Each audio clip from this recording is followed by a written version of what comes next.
Hi, so let's get started creating our custom GPT for animal bios. First, we're going to go to the sidebar and make sure that it's open and click on Explore GPTs. From here, we can see the custom GPTs that are made public that we can use for almost anything. I haven't tried most of these because I just feel like creating my own is a safer and more secure way to go. But if you're interested in checking these out, some of them could be pretty great. For our purposes, we're going to go ahead and click up here on the upper right-hand corner, which is Create. And once we do, it's going to open up a new GPT draft for us. We can use the simplified version, which is Create, which is a GPT within a GPT to help us create a GPT, or we can configure it ourselves, which is what we're going to do today. I've taken the liberty of entering some information in for us to save some time. I'm calling our new custom GPT the Animal Bio Helper. And the description, it's just a custom GPT to help us create animal bios based on their behavior, needs, and personality. You can see the preview over here on this side and what it will look like.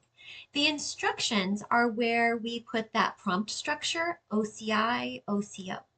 So now, if we were going to create quite a few of these custom GPTs, to sit down and to have to do that repetitive process over and over of filling in all of that information, why would we do that? We're going to use AI to do that. And the way that we're going to do it is we're going to let ChatGPT know I'm developing a prompt for a custom GPT and want to use OCI, OCO, and the reasons why. Once you click enter, it will give you all of the information that you need for the instructions.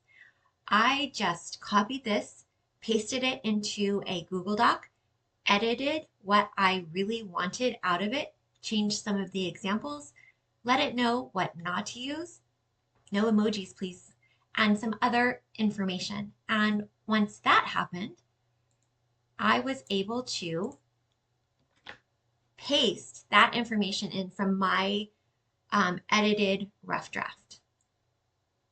If we pop this out, you can see that clearly the objective of what we're looking for, the context, a good example, a bad example, the instructions, the output format, bios should be structured in 2 to 3 short sentences, example format, and the constraints.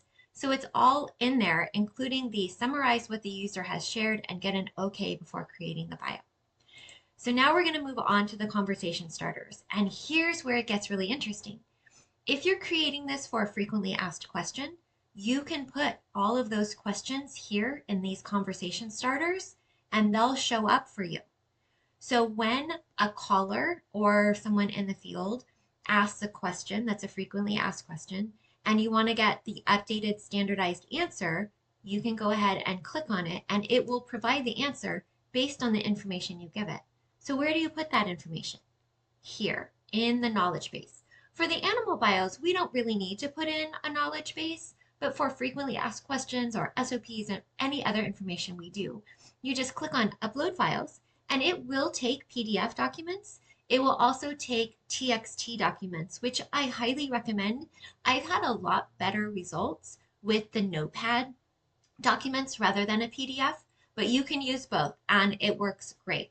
Now, if you want capabilities of having it use the web or Dolly, you could go ahead and click those. But if we want to limit it to just being within this framework, that we don't need to click on any of those. The only other thing that we would add to the instructions is just that if you don't know the answer, tell us you don't know the answer. It's okay to say that if we were doing a reference check or an SOP check. All right. So now that we've got all of that in, we're going to go ahead and click here on the Create button. And when we do, it's going to ask us if we want this only for us, anyone with the link, or GPT Store. So if this was a frequently asked question, probably anyone with the link, or maybe even the animal bios if you wanted to share this with other members of your team. But for our purposes, we're going to select only me and save. From here, you can see your animal bio helper is up and running.